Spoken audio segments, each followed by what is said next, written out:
नमस्कार, समाधान इन हिंदी चैनल में आपका स्वागत है। मेरा आज का वीडियो विलियम शेक्सपियर का एक ड्रामा जिसका नाम द मर्चेंट ऑफ वेनिस है पर आधारित है। The merchant of Venice William Shakespeare का एक ग्रेट कॉमेडी है और शेक्सपियर के अन्य कॉमेडी की भांति यह कॉमेडी भी बहुत ही अच्छे ढंग से विलियम शेक्सपियर ने इसको प्रस्तुत किया है। और सबसे बड़ी बात, इस कॉमेडी का जो मेन पात्र है वो पोर्चिया है। पोर्चिया मर्चेंट ऑफ वेनिस की हीरोइन है और कहा जाता है कि पोर्चिया जो है विलियम शेक्सपियर के सभी महिला पात्रों में सबसे दमदार कैरेक्टर थी, क्योंकि पोर्चिया के नाम से ही द मर्चेंट ऑफ वेनिस को ज़्यादा जाना जाता है। वैसे तो मर्चेंट ऑफ वेनिस जो है वह एंटोनियो को कहा जाता है, लेकिन यह टाइटल होने के बावजूद भी पोर्चिया का जो रोल है वो कभी कम नहीं होता। और पोर्चिया के कारण ही द मर्चेंट ऑफ वेनिस जो है विलियम शेक्सपियर के महानतम रचनाओं में से एक है। तो आज मेरा टॉपिक जो विलियम शेक्सपियर का जो comedy drama merchant of Venice है, इस पर मैं आपको इस नाटक का पूरा मैं प्लाट आपको समझाऊंगा। तो इस वीडियो को आरंभ करूं इससे पहले आप लोगों से मेरा विनम्र निवेदन है कि यदि अभी तक आपने मेरे चैनल समाधान इन हिंदी को सब्सक्राइब नहीं किया है तो मेरे चैनल समाधान इन हिंदी को सब्सक्राइब करें और साथ ही साथ बेल आइकन को दबाकर मेरे आने वाले लेटेस्ट वीडियो का नोटिफिकेशन भी अपने मोबाइल, लैपटॉप, टैबलेट जिसको आप यूज़ करते हैं उसमें चालू कर लें। मेरा विश्वास है आपको यह वीडियो पसंद आएगा। यदि आपको मेरा ये वीडियो पसंद आएगा तो मेरे वीडियो को लाइक और शेयर करना ना भूलिएगा और साथ ही साथ मेरे इस वीडियो पर आप कमेंट जरूर दीजिए ताकि मैं अपने वीडियो कंटेंट को और भी ज़्यादा बेहतर बना सकूं। इसमें यदि कोई कमियां हो तो उसको मैं दूर कर सकूं। तो अब मैं आपसे ज़्यादा बात न करके बल्कि मैं अपने टॉपिक पे आता हूं, जिसका नाम है the merchant of Venice written by William Shakespeare. तो जैसा कि बोर्ड में स्पष्ट है, मैंने यहाँ पे कुछ करेक्टर्स लिख दिए हैं जो मर्चेंट ऑफ वेनिस के मेन करेक्टर्स हैं। और मर्चेंट ऑफ वेनिस का जो प्लॉट है वह घटनाएं केवल दो जगह घटित होती है, एक वेनिस है और दूसरा बेलमंट है। तो कुछ घटनाएं वेनिस में घटित होती है और कुछ घटनाएं बेलमंट में घटित होती है। इसको मैं आपको इन करेक्टर के साथ में जोड़कर बताऊंगा। तो आप बस मेरे इस वीडियो को देखते रहिए, शुरू से अंत तक आप मेरे वीडियो को देखिए और किस प्रकार आपको कि मेरे इस वीडियो मात्र से आपको इस कहानी का, इस नाटक का पूरा प्लॉट, ठीक है, पूरा कथानक जो है आपके माइंड में बन जाएगा और आप इसको कभी नहीं भूलेंगे। तो चलिए अब मैं मर्चेंट ऑफ वेनिस के बारे में आपको एक एक करके मैं समझाता हूँ कि इसमें सारी घटनाएं कैसे घटित होती है। तो यहाँ पे देखिए मैंने लिखा है एंटोनियो, जो कि नाटक के हीरो हैं, ठीक है।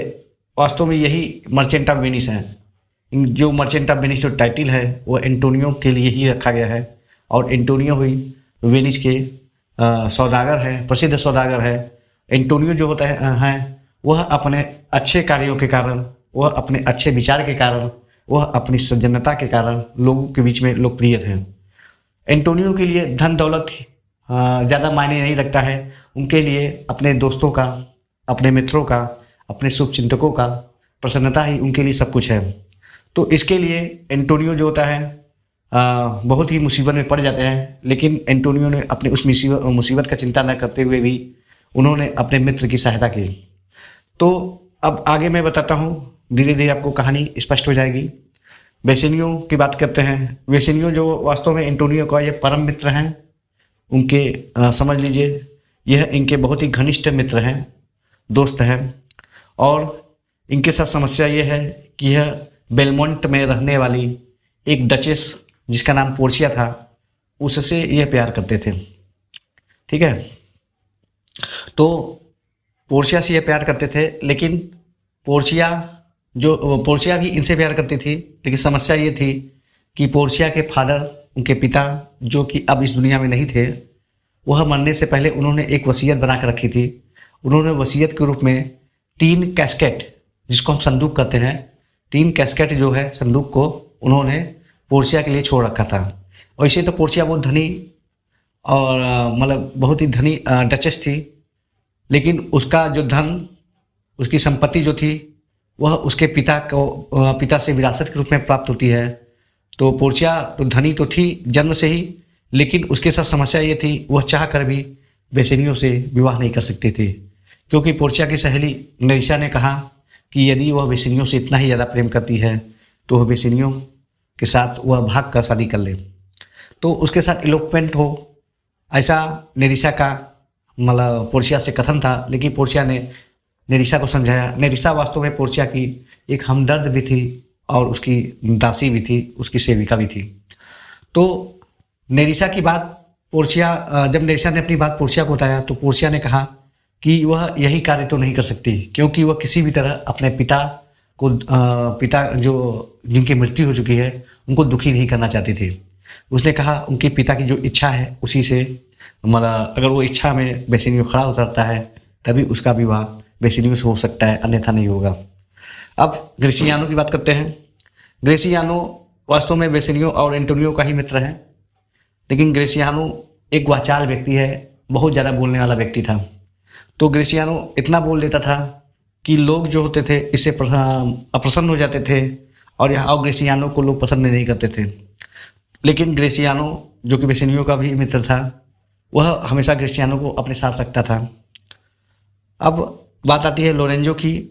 लोरेंजो एंटोनियो बेसिनियो ग्रेसियानो का ही मित्र है, और ये भी यह जो लोरेंजो जो कैरेक्टर है यह हमारे नाटक का सब प्लॉट में आते हैं, क्योंकि यहाँ पे लोरेंजो और जेसिका का इलोपमेंट होता है। जेसिका कौन है अभी मैं बताता हूँ। ये समझ लीजिए लोरेंजो जो है वह एक ईसाई है और वह जेसिका नामक एक यहूदी लड़की से प्यार करते थे। तो लोरेंजो जेसिका से जो प्यार करते थे, इनका जो इलोपमेंट होता है, यह नाटक का सब प्लॉट है, उसको मैं बताऊंगा। तो पहले सभी कैरेक्टर का मैं आपको परिचय दे देता हूँ। तो इसके बाद अगला नंबर आता है सोलेनियो और सेलेरिनो का। तो सोलेनियो और सेलेरिनो जो थे ये भी इन लोग के ही मित्र हैं, एंटोनियो बेसिनियो के। लेकिन नाटक का जब आरंभ होता है, जब नाटक का शुरुआत होता है, तो सबसे पहले इन्हीं लोगों के वार्तालाप से नाटक का आरंभ होता है। तो ये इन्होंने ही, ठीक है, इन्होंने ही मतलब बताया कि एंटोनियो जो है आजकल बड़ा दुखी रहता है और पता नहीं किस सोच में डूबा रहता है। शायद उसके पीछे एंटोनियो का कोई प्रेम प्रसंग हो सकता है एंटोनियो किसी महिला के प्रेम के चक्कर में पड़े हों, इसीलिए वो बहुत दुखी है। तो यह जो वार्तालाप होता है, यह वार्तालाप सोलेनियो और सेलेरिनो द्वारा ही किया जाता है आपस में, ठीक है, जिसको बाद में एंटोनियो ने उसका खंडन कर दिया था कि वह किसी भी महिला के प्रेम के चक्कर में नहीं है, बल्कि वह इसलिए परेशान है क्योंकि उनका जो मित्र है बेसिनियो, उसको धन की आवश्यकता है और वह धन अभी उसको उपलब्ध नहीं करा पा रहा है। तो ये नाटक मेरा प्रोग्रेस करेगा, उसके पहले मैं और बता दूं। अब ये शाइलाक और ट्यूबल की बात करते हैं। जो शाइलाक है, वास्तव में शाइलाक जो है यह मर्चेंट ऑफ वेनिस के विलेन है, एंटागोनिस्ट कैरेक्टर है। एंटागोनिस्ट कैरेक्टर यानी कि विलेन है। यह एक यहूदी है, ज्यूस है, ठीक है। इनका एक मित्र ट्यूबल, वो भी एक यहूदी है। तो शाइलाक और ट्यूबल जो थे, इन मित्रों में काफ़ी पटती है। और शाइलाक जो था एक मनी लेंडर था। मनी लेंडर जो लोगों को धन उधार, मतलब पैसा उधार दिया करता था। लेकिन शाइलाक में एक कमी थी कि वह पैसे को ही सब कुछ समझता था और वह पैसे को हाई इंटरेस्ट पे लोगों को देता था, जिससे काफ़ी लोग परेशानी में आते थे। लेकिन उसका शाइलाक पे कोई प्रभाव नहीं पड़ता था और शाइलाक को बस किसी भी तरह अपने धन से मतलब था। तो शाइलाक के अंदर मानवता नाम की चीज़ नहीं थी और इसलिए शाइलाक जो है इस नाटक का एंटागोनिस्ट कैरेक्टर है। इसके बाद जेसिका आता है। जेसिका शाइलाक की इकलौती पुत्री है, ठीक है। लेकिन जेसिका जो है वो शाइलाक के रहन सहन को पसंद नहीं करती है, क्योंकि शाइलाक की जो विचारधारा है वो जेसिका से मेल नहीं खाता है और जेसिका अपने पिता को पसंद नहीं करती थी। तो जेसिका आकर्षित होती है लोरेंजो की तरफ, जो एक मतलब जेसिका एक यहूदी थी, जबकि लोरेंजो जो एक ईसाई था, क्रिश्चियन था। तो जेसिका अच्छी तरह से जानती थी शाइलाक उनके प्रेम प्रसंग को स्वीकार नहीं करेगा।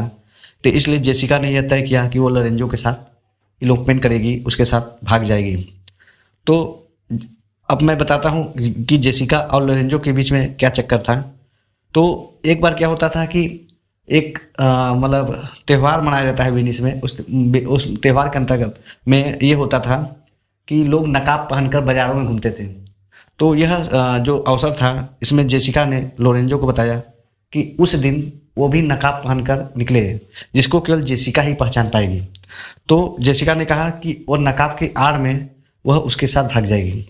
तो जेसिका की बात मानते हुए जब लोरेंजो बाजार में घूमते हुए उसके छत के नीचे आता है तो जेसिका उसको देखती है और तो वो लोरेंजो को पहचान जाती है। फिर लोरेंजो के साथ वह इलोपमेंट करके भाग के बेलमंट पहुंच जाती है, पोर्चिया के पास। तो यहाँ पे मतलब इनका जो कथानक है यहाँ समाप्त होता है। और इसके बाद मैं आपको बताता हूँ ओल्ड गोब्बो के बारे में। ओल्ड गोब्बो जो है वो लॉन्सीलॉट गोब्बो के पिता हैं, ठीक है।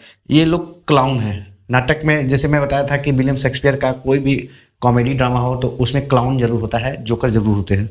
तो यहाँ ओल्ड गोब्बो और लॉन्सीलॉट गोब्बो जो है, ठीक है, ये हास्य उत्पन्न करते हैं नाटक में। तो जो ओल्ड गोब्बो था यह शाइलॉक का पुराना नौकर था, लेकिन जब उसके रिटायरमेंट के बाद उसका पुत्र जो है लॉन्सीलॉट गोब्बो वो भी शाइलॉक का सेवा करता है।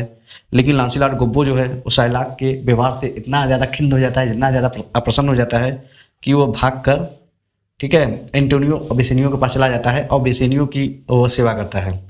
तो यहाँ पे लॉन्सीलॉट गोब्बो जो है बेसेनियो के पास चला जाता है।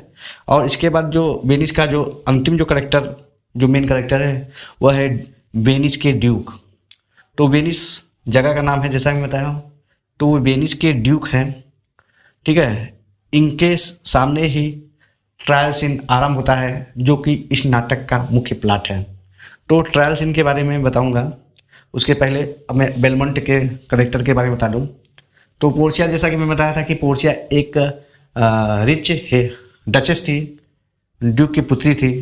तो उसके पास धन दौलत की कमी नहीं थी। लेकिन पोर्चिया की जो विशेषता थी उसका धन दौलत नहीं था, बल्कि पोर्चिया का तेज दिमाग और कुशाग्र बुद्धि था। और वह तुरंत फैसला लेने वाली और बहुत ही सही फैसला लेने वाली महिलाओं में से मतलब उसको माना जाता था। और कहा जाता है कि पोर्चिया जो है इस पूरे नाटक का मेन करेक्टर है, क्योंकि सारे जो घटनाएं हैं वो पोर्चिया के इर्द गिर्द ही घूमती हुई प्रतीत होती है। और ऐसा लगता है कि सारा जो नाटक का जो केंद्र है वो पोर्चिया है। पोर्चिया जो कि विलियम शेक्सपियर के जो जितने भी उन्होंने कॉमेडी ड्रामा लिखा, उस कॉमेडी ड्रामा में सबसे स्ट्रॉन्ग करेक्टर पोर्चिया का ही माना जाता है, ठीक है। तो पोर्चिया की एक सहेली नेरिसा, जैसा कि मैंने बताया था, उसकी दासी भी थी, उसकी हमदर्द भी थी। उसके बाद देखिए प्रिंस ऑफ मोरक्को। मोरक्को ये प्रिंस मतलब मोरक्को के राजकुमार थे जो पोर्चिया के शूटर्स थे। वो पोर्चिया के विवाह करने का इच्छुक थे और इसलिए पोर्चिया के स्वयंवर में वे आते हैं। तो प्रिंस ऑफ मोरक्को ने पोर्चिया से कहा कि उसको स्वयंवर करने की आवश्यकता नहीं है। वह भले ही उसका रंग काला है लेकिन वह पोर्चिया को सबसे ज़्यादा प्यार देगा। तो पोर्चिया ने प्रिंस ऑफ मोरक्को को समझाया कि वह विवाह करने के लिए स्वतंत्र नहीं है, वह विवाह अपने पिता की इच्छा के अनुसार ही कर पाएगी, अन्यथा वो नहीं, मतलब वह उसके रंग रूप से कोई लेना देना नहीं है। यदि वो काला है तो ऐसा नहीं है कि वो उससे विवाह नहीं कर सकती, यदि वह उसको जीत लेता है तो उससे अवश्य विवाह करेगी। और एक है प्रिंस ऑफ अरेगान। प्रिंस ऑफ अरेगान ये स्पेन के राजकुमार हैं, ठीक है। तो इनको अपने धन दौलत पे बहुत ज़्यादा घमंड था, तो इन्होंने धन दौलत से पोर्चिया को रिझाना चाहा। लेकिन पोर्चिया ने इनको भी वही बात समझाया कि वह धन दौलत से आकर्षित होने वाली महिलाओं में से नहीं है, यदि वह योग्य होंगे तो उनका विवाह उससे अवश्य होगा। और अब मैं बात करता हूँ डॉक्टर बेलेरियो का। डॉक्टर बेलेरियो जो है ये पोर्चिया के कजिन्स हैं, उनके चचेरे भाई हैं, जो कि एक प्रसिद्ध वकील थे। तो अब इनका क्या रोल है मतलब इस नाटक में इनका रोल तो बहुत छोटा सा है, लेकिन छोटा होने पर भी इनका रोल बहुत ज़्यादा प्रभावशाली है, क्योंकि डॉक्टर बेलेरियो का ही यह मतलब क्या कहते हैं सलाह था। जो सलाह पोर्चिया ने माना तो उस नाटक का पूरा जो प्लॉट है वो चेंज हो जाता है। और इसके बाद बेल्थेजार जो है वो पोर्चिया का सेवक था। बेल्थेजार ही वो व्यक्ति था जिसने डॉक्टर बेलेरियो से जो भी सामग्री उपलब्ध हुआ वो पोर्चिया को उपलब्ध कराया था। अब पोर्चिया ने जब पुरुष वेश बनाकर जब वो कोर्ट में पहुंची थी तो उसने अपना नाम बेल्थेजार के रूप में ही सबको बताया था। तो इसलिए पोर्चिया का जो पुरुष वेश में उसका जो नाम था वो बेल्थेजार था। तो अब नाटक की शुरुआत होती है। तो एंटोनियो जो था वह इसलिए अप्रसन्न था क्योंकि बेसेनियो ने उससे कुछ पैसे उधार मांगे थे, जिसे एंटोनियो नहीं दे पा रहा था। तो एंटोनियो ने बेसिनियो से कहा अभी उसके पास तो धन नहीं है, लेकिन अगर उसकी वो पैसे की इतनी ही ज़्यादा आवश्यकता है तो वह मेरे साथ साइलाक के पास चले, क्योंकि साइलाक ही उतना पैसा की व्यवस्था कर सकता है जितना उनको चाहिए। तो दोनों मित्र साइलाक के पास पहुँचते हैं। तो साइलाक जो होता है, ठीक है, वो मनी लेंडर तो था ही, लेकिन सबसे बड़ी बात गुस्सा उसको एंटोनियो पर बहुत ज़्यादा होता था, क्योंकि एंटोनियो एक ऐसा व्यक्ति था जिससे वो घृणा करता था। घृणा करने के बहुत कारण थे, जिसमें पहला कारण ये था कि एंटोनियो जो होता था किसी को भी पैसा उधार देता था अब बिना इंटरेस्ट लिए। तो इससे साइलाक के जो उसका बिजनेस था, लोगों को पैसा देना और उस पर ब्याज लेना, इस पर बड़ा प्रभाव पड़ता था। तो लोग साइलाक के अपेक्षा एंटोनियो को ज़्यादा लाइक करते थे। दूसरा कारण था कि एंटोनियो जो था, चूँकि वह ईसाई था, क्रिश्चियन था, और साइलाक जो एक यहूदी ज्यूस था, तो एंटोनियो जो है वो साइलाक की हंसी उड़ाता था और उसे बार बार उसको चिढ़ाता था, उसके यहूदीपन होने का मजाक उड़ाता था। तो कहीं भी ऐसा अवसर मिलता था तो एंटोनियो उसका मजाक उड़ाए बिना नहीं मानता था। तो यह भी बात उसको बहुत लग जाती थी। और सबसे बड़ी बात, एक बार बात ही बात में एंटोनियो ने साइलाक को कुत्ता तक कह दिया। तो कुत्ता शब्द से साइलाक बहुत तिलमिला गया। वह किसी भी तरह एंटोनियो से बदला लेना चाहता था, तो वह अवसर उसके पास आ गया। क्योंकि अब एंटोनियो बेसिनियो उसके पास आए थे, तो उसने कहा यही एक शुभ अवसर है कि वह अपना जो अपमान का बदला एंटोनियो से ले सकता है। तो साइलाक ने कहा ठीक है एंटोनियो, मैं तुम्हें पैसा देने के लिए तैयार हूँ और मैं तुमसे मैं तुमसे ब्याज भी नहीं लूँगा। तो यानी कि ऐसा कहकर वह यह दर्शाता है कि वह उसके साथ मित्रवत है। लेकिन उसने कहा कि लेकिन तुम एक बड़े व्यापारी हो, ठीक है, तुम्हारे पास तो धन दौलत आता ही रहता है, तो मैं तुमसे कोई कोई पैसा तो मैं इंटरेस्ट के रूप में नहीं लूँगा, लेकिन मेरा एक बॉन्ड है, एक छोटा सा बॉन्ड है, उस पर अगर साइन कर दे तो मैं उसको तुरंत उसको बताए हुए रकम को वो दे देगा। तो एंटोनियो और बेसिनियो को 3000 ड्यूकेट्स चाहिए था, जो 3 महीने के लिए उन्होंने साइलाक से लोन के रूप में लिया। तो साइलाक ने उनको एक एक्सचेंज बॉन्ड दिखाया, बॉन्ड, ठीक है। उस बॉन्ड में जैसे एक ये समझौता पत्र था, तो उस बॉन्ड में ये लिखा था कि यदि एंटोनियो 3000 ड्यूकेट्स जो कि उधार लिया गया है 3 माह के लिए, अगर 3 माह से एक दिन भी ज़्यादा देर होता है, अगर उसको वो चुका नहीं पाता है, तो साइलाक को यह अधिकार होगा कि वह एंटोनियो के शरीर से 1 पाउंड मांस किसी भी हिस्से से निकाल सकता है। तो साइलाक के इस एक्सचेंज बॉन्ड पर बेसिनियो को शंका होता है, उसको लगता है कि जरूर इसके पीछे साइलाक का कोई दुर्भावना है। तो वह एंटोनियो को समझाता है कि वह ऐसा ना करे, वह उससे धन न ले।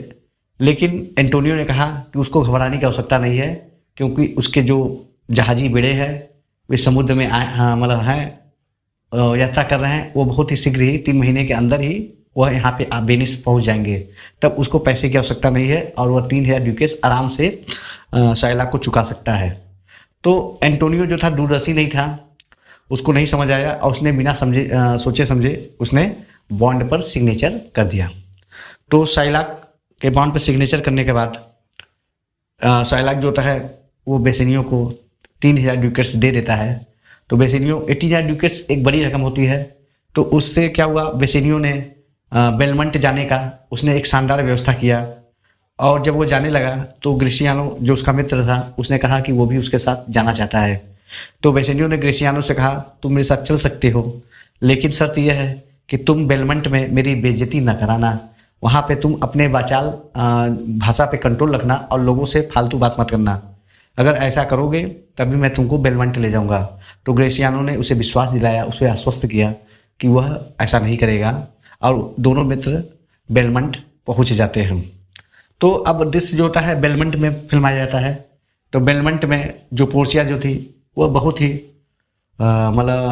उसकी हार्दिक इच्छा थी कि वह बेसिनियो से विवाह करे, और वह बेसिनियो को जब अपने स्वयंवर में आता हुआ देखी तो बहुत प्रसन्न होती है।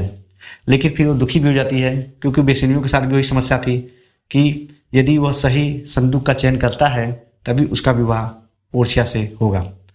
तो बहुत सारे राजकुमार, ड्यूक, डचेस, ड्यूक और क्या करें प्रिंस जो है वह पोर्चिया से विवाह करने के लिए आए थे।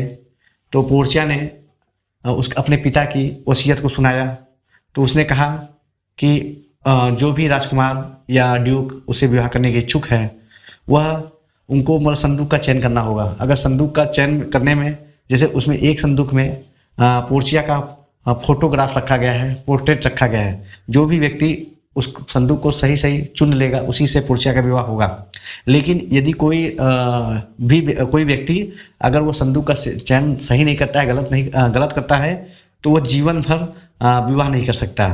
तो यह विचित्र बात सुनकर बहुत सारे जो उसके शूटर्स थे वे वहाँ से खिसक लिए, वहाँ से चले गए। तो अब वहाँ पे जो पोर्चिया से विवाह करने के जो इच्छुक थे वो उनकी संख्या काफ़ी कम थी। तो उसमें से अधिकांश लोग ने बिना संदूक खोले ही मतलब कि वो नॉकआउट हो गए। तो अब उसका जो पहला उम्मीदवार था वह मोरक्को का राजकुमार था, वह पोर्चिया से विवाह करने का बहुत इच्छुक था। तो वह आता है और कहता है कि वो पोर्चिया से विवाह करने के लिए संदूक का चयन करेगा। पोर्चिया ने उसको नियम बताए, उसने कहा कि अब संदूक का वह चयन कर सकता है।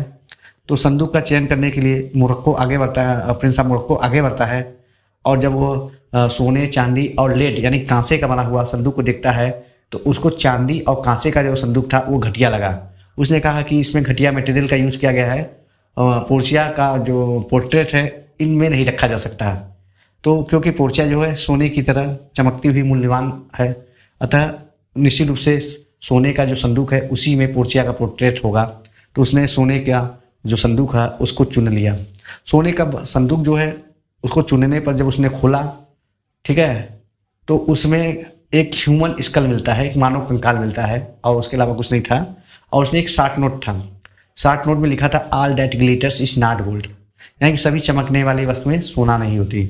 तो मोरक्को का राजकुमार बहुत ही अपमानित होता है और उसको लगने लगा कि वह दुनिया का सबसे बड़ा फूल है और वह अपमानित होकर वहाँ से चला जाता है। दूसरा किस्मत आजमाने के लिए प्रिंस ऑफ अरेगान सामने आता है जो कि स्पेन का राजकुमार है। तो उसने प्रिंस ऑफ मोरक्को का स्थिति देखा था, लेकिन उसे अपने आप पर बड़ा विश्वास था। तो उसने आगे बढ़ा, उसने देखा तो उसने सोने चांदी और कांसे का फिर संदूक उसको दिखाया जाता है। तो वो देखता है तो उसने सभी जो संदूक है उसको बड़ा ध्यान से देखता है और उस पर लिखे हुए कोटेशन को पढ़ता है। तो वो चांदी के संदूक पे लिखे गए कोटेशन को वो पढ़ता है और उससे बहुत ज़्यादा प्रभावित होता है। तो चांदी का जो संदूक है उसमें लिखा था one who choose it would deserve what he want, यानी कि इसका मतलब यह है कि जो भी व्यक्ति इस संदूक को चुनता है वह वही पाएगा जिसका वह जिसे वह चाहता है, यानी कि जिसके वह डिजर्व करता है, जिसके वह लायक है। तो स्पेन का राजकुमार ने सोचा कि निश्चित है इसमें ही से पोर्चिया का पोर्ट्रेट होगा, क्योंकि वह पोर्चिया को डिजर्व करता है। तो पोर्चिया को डिजर्व करेगा। तो चांदी का संदूक उसने खोला। तो चांदी का जब संदूक उसने खोला तो उसमें उसको एक इडियट का फोटो दिखता है जो ब्लिंकिंग आइज, जिसकी आंखें जो थी वो आंख मारती हुई थी। तो जो ब्लिंकिंग आइज वाला जो इडियट मिलता है तो वह उसको भी लगने लगा कि वो भी दुनिया का सबसे बड़ा इडियट है। तो प्रिंस ऑफ जो अरेगान था वो भी अपमानित होकर वहाँ से चला जाता है। अब बारी आती है बेसिनियो का। तो बेसिनियो आगे बढ़ता है। उससे पहले पोर्चिया उसको समझाती है कि संदूक चयन करने में वो पूरी सावधानी बरते, कहीं ऐसा ना हो कि संदूक का गलत चयन कर ले और उसका विवाह उससे कभी ना हो और वो हमेशा के लिए उसको खो दे। क्योंकि समस्या ये थी कि स्वयं पोर्चिया को नहीं पता था कि किस संदूक में उसकी पोर्ट्रेट रखी गई है। तो यहाँ पे किसी प्रकार का चीटिंग तो हो ही नहीं सकता था, इसलिए बेसिनियो को भी अपना किस्मत आजमाने के लिए आना पड़ा। तो बेसिनियो भी सोने और चांदी और कांसे के जो संदूक है उसको बारी बारी वो देखता है और अंत में उसने कुछ सोच समझकर कांसे का संदूक का चयन करता है, लेड का संदूक का चयन करता है और उसको खोलता है। तो उसमें उसको पोर्चिया का पोर्ट्रेट प्राप्त होता है। तो इस प्रकार मतलब कि पोर्चिया बहुत प्रसन्न हो जाती है, वो खुश हो जाती है। और अब बेसिनियो जो है पोर्चिया को जीत चुका था, दोनों का विवाह धूमधाम से होना था। तो इसी बीच ग्रेसियानो यह घोषणा करता है कि वह भी पोर्चिया और बेसिनियो के साथ नेरिसा से विवाह करना चाहता है, क्योंकि वह नेरिसा से प्रेम करता है। तो इसमें किसी को कोई आपत्ति नहीं होती है। इस प्रकार पोर्चिया का विवाह बेसिनियो से हो जाता है और नेरिसा का विवाह ग्रेसियानो से हो जाता है। तो विवाह के अवसर पर पोर्चिया जो है वह बेसिनियो को अपनी जो मैरिज रिंग देती है, विवाह की अंगूठी देती है। इसी प्रकार नेरिसा भी ग्रेसियानो को देती है। तो दोनों देते समय उन लोगों को वार्निंग देते हैं कि यह उनके प्यार की निशानी है, इस अंगूठी को वो कभी न खोए, यदि वो खो लेते हैं तो वह उनके प्रेम को भी हमेशा के लिए खो देंगे। तो ऐसा चेतावनी देकर दोनों को अंगूठी प्रदान किया जाता है, दोनों का विवाह संपन्न हो जाता है। लेकिन जैसे ही विवाह संपन्न होता है तभी वहाँ पे एक दुखद समाचार आता है, जो कि एक संदेशवाहक था। उसने बताया कि एंटोनियो जो है वह बड़े मुश्किल में है, क्योंकि एंटोनियो जो जैसे ये सब होते हुए 3 माह गुजर चुके हैं और एंटोनियो अभी तक उसने शाइलाक के धन को वापस नहीं किया है। तो शाइलाक जो है वह मुकदमा खड़ा कर दिया है और वह कह रहा है कि किसी भी तरह वह वांड के अनुसार वह एंटोनियो का 1 पाउंड गोश्त यानी कि मांस लेगा। तो पोर्चिया को सारी विषय वस्तु का ज्ञान होता है। तो पोर्चिया बेसिनियो को समझाती है कि वह जितना एंटोनियो की आवश्यकता है, जितना पैसे की आवश्यकता है वह तुरंत उसको लेकर जाए और एंटोनियो को दे दे, ताकि उसकी जीवन की रक्षा की जा सके। क्योंकि एंटोनियो ही मतलब बेसिनियो को उससे विवाह करने में मतलब उसका बहुत बड़ा रोल है। तो पोर्चिया एंटोनियो को मतलब दिली इच्छा से चाहती थी कि वो बच जाए, इसलिए पोर्चिया ने धन का ऑफर दिया और कि वह जाए और मतलब किसी भी तरह मामला को समाप्त करे। तो पोर्चिया के कहने पर बेसिनियो और ग्रेसियानो जो है वह तुरंत बेलमंट से वेनिस लौट आते हैं वेनिस लौट आते हैं और वे मतलब सीधे ट्रायल रूम में पहुंचते हैं, मतलब जहाँ पे ट्रायल होता है ड्यूक के सामने, वेनिस के ड्यूक के सामने ट्रायल होता है, वे वहाँ पहुँचते हैं। तो यह दृश्य अभी मैं बता रहा हूँ। तो इधर क्या होता है, पोर्चिया जो है जब उसने देखा कि बेसिनियो और ग्रेसियानो यहाँ से चले गए, तो पोर्चिया तुरंत जाती है अपने चचेरे भाई डॉक्टर बेलेरियो के पास। डॉक्टर बेलेरियो जो कि एक प्रसिद्ध अधिवक्ता थे, एक प्रसिद्ध वकील थे, लायर थे। तो उससे पोर्चिया ने सलाह लिया कि क्या किया जाए ऐसे समय पे। तो डॉक्टर बेलेरियो जो है पूरे केस को बहुत ध्यान से सुनता है और सारे माजरा को समझता है। तो उसने पोर्चिया को कुछ एडवाइस दिया, कुछ सलाह दिया और ये भी कहा कि अगर वह मतलब वह स्वस्थ नहीं है, नहीं तो वह स्वयं उसकी पैरवी करता। यदि वह चाहे तो वह मतलब एंटोनियो के केस की पैरवी कर सकता है। और उसको मतलब डॉक्टर बेलेरियो ने पोर्चिया को कुछ उसको समझाया कि किस प्रकार से उसको केस में अपने मतलब पक्ष को रखना है। तो डॉक्टर बेलेरियो ने न केवल उसको मतलब अपना सलाह दिया, बल्कि उसने मतलब कि पोर्चिया को मतलब गाउन भी दिया, पुरुष का गाउन दिया लायर का, कि वो पहनकर मतलब कि कोर्ट में मौजूद हो सकती है और अपने आप को छिपाकर वह उसके केस को लड़ सकती है। तो चूंकि यह कार्य बेल्थेजार ने किया था, यह गाउन बेल्थेजार ने पोर्चिया को दिया था, तो पोर्चिया ने अपना नाम बेल्थेजार ही रख दिया। अब बेल्थेजार के रूप में वह वेनिस आती है, ड्यूक के कोर्ट में पहुंचती है। तो पोर्चिया के साथ उसकी हमदर्द उसकी सहेली नेरिसा भी आती है। पोर्चिया ने वकील का रूप धारण किया था और नेरिसा ने जो है, ठीक है, नेरिसा जो है वह उसकी कलर का बनकर उस वहाँ पे पहुँचती है। तो वहाँ पे देखा जाता है कि जो पूरी जो घटनाक्रम है वह एंटोनियो के खिलाफ थी और एंटोनियो का जान किसी भी तरह बचने लायक नहीं था। ड्यूक स्वयं पर्सनली शाइला को समझाता है कि वह ऐसा ना करे, वह दया करे, लेकिन वह ड्यूक की बात नहीं मानता है। तो जब पोर्चिया बेल्थेजार के रूप में वहाँ उपस्थित होती है तो उसने कहा कि वह मतलब केस को लड़ना चाहती है, वो मुकदमे का देखना चाहती है। यदि ड्यूक आदेश दे तो वह एंटोनियो की वकील के रूप में यह केस को देखना चाहती है, हियरिंग करना चाहती है। तो ड्यूक इस बात के लिए उसको मतलब सहमत हो जाता है। तो पोर्चिया जो है वह अपने बुद्धि कौशल के बल पर मतलब कि ट्रायल जो होता है, एंटोनियो का जो ट्रायल था उसके मतलब वो एडवोकेसी करती है, उसकी पैरवी करती है। तो पोर्चिया ने सबसे पहले शाइला को समझाया कि देखिए भाई, दया कीजिए, क्योंकि दया जो होता है लेने वाले और देने वाले दोनों के लिए लाभप्रद होता है और यह ईश्वर का एक अपना गुण है। दया और न्याय यह ईश्वर को मतलब ईश्वरीय गुण लाती है और मनुष्य को महान बना देती है। तो उसने बहुत ढंग से उसको शाइला को समझाने का प्रयास किया, लेकिन शाइलाक जो था वह अपने मामले में मतलब उस मामले में अड़िग था। वो कहा कि चाहे जैसे वह एंटोनियो का मांस 1 पाउंड मांस लेना चाहता है। तो पोर्चिया ने कहा ठीक है, अच्छा मुझे बांड दिखाइए आप। तो बांड को पोर्चिया ने पढ़ा।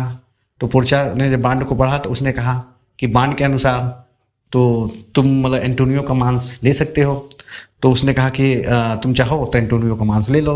लेकिन एक बार उसने फिर कहा कि आप दया करिए, ठीक है, दया करें, क्योंकि दया करेंगे तो आप जो जैसे एंटोनियो की जान बच जाएगी। इसके अलावा उसने धन की भी पेशकश किया कि बेसिनियो तुमको उतना पैसा भी दे देगा, उसका ब्याज भी दे देगा, लेकिन उसका जान बख्श दो। लेकिन साइलाक नहीं मानता। तो पोर्चिया ने कहा ठीक है, यदि तुम्हारी यही इच्छा है तो तुम एंटोनियो का मतलब मांस जो है निकालने के लिए तुम तैयार हो जाओ। तो एंटोनियो जो है वो भी मानसिक रूप से तैयार हो जाता है। जब साइलाक कटार लेकर एंटोनियो को बढ़ता है तो उसे पोर्चिया उसको रोकती है और कहती है कि रुको, एक क्षण रुको, मुझे वह बांड दिखाओ जिसमें यह लिखा हो कि जब तुम कटार से उसका 1 पाउंड मांस निकालोगे तो उससे ब्लड भी निकलेगा। तो ऐसा कोई बांड साइलाक के पास तो था नहीं। तो वह मतलब सोचता है, वो ठिठक जाता है कि क्या करे। वो कहता है कि नहीं, ऐसा कैसे हो सकता है। तो पोर्चिया ने कहा नहीं, बांड के अनुसार तो ये होना चाहिए कि उसका ब्लड को निकालने की परमिशन तुमको नहीं है। यदि ऐसा कोई बांड हो तो दिखलाओ। तो साइलाक जब सोचता है कि यह जो केस है वो पलट गया है, तो तुरंत कहता है कि मुझे पैसे दे दीजिए, मैं अपना मतलब मुकदमा वापस लेता हूँ।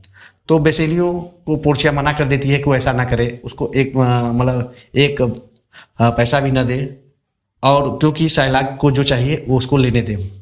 तो साइलाक को वेनिस का नियम बताया जाता है। उसमें नियम यह था कि यदि वेनिस के कोर्ट में किसी ईसाई व्यक्ति को फंसाने के लिए कोई गैर ईसाई व्यक्ति अगर षड्यंत्र करता है और वह पकड़ा जाता है और उसका दोष सिद्ध हो जाता है, तो उसकी सारी संपत्ति जब्त कर ली जाएगी और उसकी आधी संपत्ति मतलब कि उस व्यक्ति को दी जाएगी जो पीड़ित है, और दूसरी जो आधी संपत्ति है वह राज्य में मिला लिया जाए।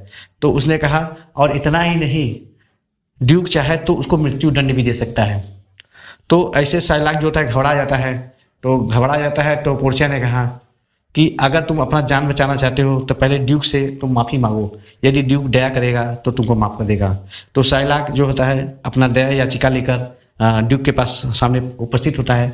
तो जो वेनिस का जो ड्यूक था वह एक दयालु व्यक्ति था, उसने उसको माफ़ कर दिया। लेकिन उसने कहा कि वह उसको भले ही माफ़ कर दिया हो, लेकिन जो वेनिस का जो मुकदमा का जो नियम है, ठीक है, जो नियम बनाए गए हैं वो उसको तोड़ा नहीं जा सकता। उसकी सारी संपत्ति जब्त कर ली गई और आधी संपत्ति एंटोनियो को दिया गया और आधी संपत्ति जो है राज्य में मिला लिया गया। तो एंटोनियो ने देखा कि साइलाक जो है वह बहुत दुखी हो गया है, क्योंकि उसके लिए धन दौलत ही सब कुछ था। तो उसने साइलाक को मतलब उसने एक ऑफर दिया कि वह उसके धन को, अपने हिस्सा को वापस उसको कर सकता है यदि साइलाक जो है ईसाई धर्म अपना ले, और वह उसके जो पैसे हैं, धन है, उसको वापस नहीं करेगा, बल्कि वह उसके पुत्री को वापस करेगा जिसका नाम जेसिका है, जो एक ईसाई व्यक्ति लोरेंजो से प्रेम करती है। तो अगर वो जेसिका और लोरेंजो को अपना आधी संपत्ति देने के लिए तैयार है तो वह उसके पैसे को वापस कर सकता है। तो साइलाक को मजबूरन उस बॉन्ड पर सिग्नेचर करना पड़ता है। तो इस प्रकार से जो होता है कि साइलाक का जो संपत्ति है वो छीन ली जाती है। तो साइलाक की जो स्थिति है वो पागलों की तरह हो जाती है और वह पागलों की तरह व्यवहार करने लगता है। तो साइलाक का जो दुर्दशा था उसका कारण वो स्वयं था और वही होता है। तो जब यह घटना घटित होती है तो सभी लोग बहुत पसंद हो जाते हैं और कोर्ट में मौजूद सभी लोग जो है उस यंग नौजवान वकील जिसका नाम बेल्थेजार था, जो कि पोर्चिया मतलब पुरुष के रूप में बन के आई थी, सभी उसकी प्रशंसा करते हैं। तो प्रशंसा के रूप में बेसिलियो उसके पास पहुंचता है और कहता है, उसको धन देने की पेशकश करता है। तो पोर्चिया ने उसको मना कर दिया कि वो धन नहीं ले सकती। तो उसने कहा यदि देना ही चाहते हो तो अपनी हाथ की अंगूठी दे दो। तो पोर्चिया ने इस चालाकी से मांगा कि बेसिलियो को शंका भी नहीं हो सका, और बेसिलियो ने कहा कि वह उसको अपनी अंगूठी नहीं दे सकता क्योंकि यह उसके विवाह की निशानी है, अगर वह ऐसा नहीं कर सकता। तो वो वापस चला आता है। तो पोर्चिया और नेरिसा जो है बिना कुछ कोई पुरस्कार लिए वहाँ से निकलने लगती हैं। तो एंटोनियो जो है वह बेसिलियो से आग्रह करता है कि पोर्चिया जो है मतलब वकील जो है उसने उसकी जान बचाने में बहुत सहायता की है, वह अपनी अंगूठी उसको दे दे। तो एंटोनियो के आग्रह पर बेसिलियो को अपनी अंगूठी पोर्चिया को देना पड़ा। तो जब वह अपनी अंगूठी उसको देने के लिए वो ग्रेसियानो को चुनता है कि ग्रेसियानो जाकर पोर्चिया को अंगूठी दे आए।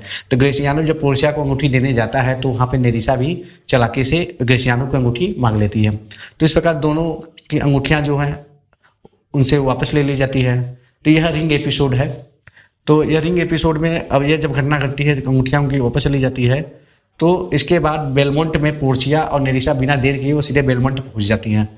और फिर उसके बाद उनके पीछे पीछे एंटोनियो बेसिनियो ग्रिसियानो भी बेलमंट पहुँचते हैं। तो बेलमंट पहुँचते हैं तो वहाँ एक नया बखेड़ा चालू हो जाता है, क्योंकि नेरिसा जो है वह ग्रिसियानो पर आरोप लगाती है कि उसका पति जो है उसकी विवाह की अंगूठी किसी दूसरी औरत को दे दिया है, क्योंकि उसके हाथ में अंगूठी नहीं है। तो वह उससे झगड़ा करती है।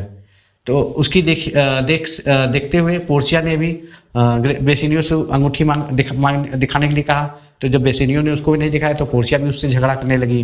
तो इनमें दोनों मतलब दोनों सहेलियों को बहुत आनंद आ रहा था और वे यह कहकर झगड़ा कर रही थी। तो बेसिनियो ने पोर्चिया को समझाने का प्रयास किया कि उसने अपनी अंगूठी मतलब कि वकील को दिया है, लेकिन और ग्रिसियानो समझाता है कि उसने अपने वकील के जो क्लर्क था उसको दिया है, लेकिन ये दोनों नहीं मानती हैं। तो एंटोनियो को बिचौलिया बनना पड़ता है, बीच बचाव में आता है। तो बिचौलिया बनता है। तो एंटोनियो ने पोर्चिया को समझाया कि बेसिनियो को माफ़ कर दे, क्योंकि उसके कहने पर ही बेसिनियो ने अपनी अंगूठी वकील को दिया था। और उसने पोर्चिया को यह कहकर भी आश्वस्त किया कि वह अब दोबारा बेसिनियो उसके दिए गए वादे को कभी नहीं तोड़ेगा। तो पोर्चिया को बेसिनियो पर दया आती है, तो उसने अपने पर्स से अंगूठी निकालकर बेसिनियो को वापस कर देती है। जब बेसिनियो उस अंगूठी को देखता है तो पहचान जाता है। तो उसने कहा सारा माजरा जो है पोर्चिया फिर बेसिनियो को बता देती है कि किस प्रकार वह और नेरिसा वकील के भेष के रूप में वेनिस के कोर्ट में मौजूद थी और उन्होंने एंटोनियो की जान बचाई। इससे बेसिनियो जो है पोर्चिया पे बहुत ही गर्वान्वित महसूस करता है और नेरिसा भी अपनी अंगूठी निकालकर ग्रिसियानो को दे देती है। इस प्रकार वहाँ पे खुशनुमा माहौल बन जाता है। लेकिन यह खुशनुमा माहौल और भी ज़्यादा बढ़ जाता है जब एक पत्रवाहक आता है और बताता है कि एंटोनियो का जो जहाजी बेड़ा है जो व्यापार करने गया था वह सही सलामत वेनिस लौट आई है। तो यह इस प्रकार जो होता है नाटक का सुखांत होता है और ये नाटक जो होता है एक हंसते प्रसन्न चित्त में यह समाप्त हो जाती है। तो इस प्रकार एक महान नाटक मर्चेंट ऑफ वेनिस की समाप्ति होती है। तो इस वीडियो में बस इतना ही। आशा करते हैं आपको मेरा यह वीडियो जो कि द मर्चेंट ऑफ वेनिस पर आधारित है आपको पसंद आया होगा। यदि आपको मेरा ये वीडियो पसंद आया है तो मेरे वीडियो को शेयर और लाइक करिएगा। और यदि आप मेरे चैनल को सब्सक्राइब नहीं किए हैं तो मेरा आपसे आग्रह है कि आप मेरे चैनल को ज़रूर से सब्सक्राइब करें और बेल आइकन को दबाकर मेरे आने वाले लेटेस्ट वीडियो का नोटिफिकेशन अपने मोबाइल पर चालू कर लें। तो अब मैं अगले बार फिर एक नए टॉपिक के साथ मिलूँगा। तब तक के लिए नमस्कार।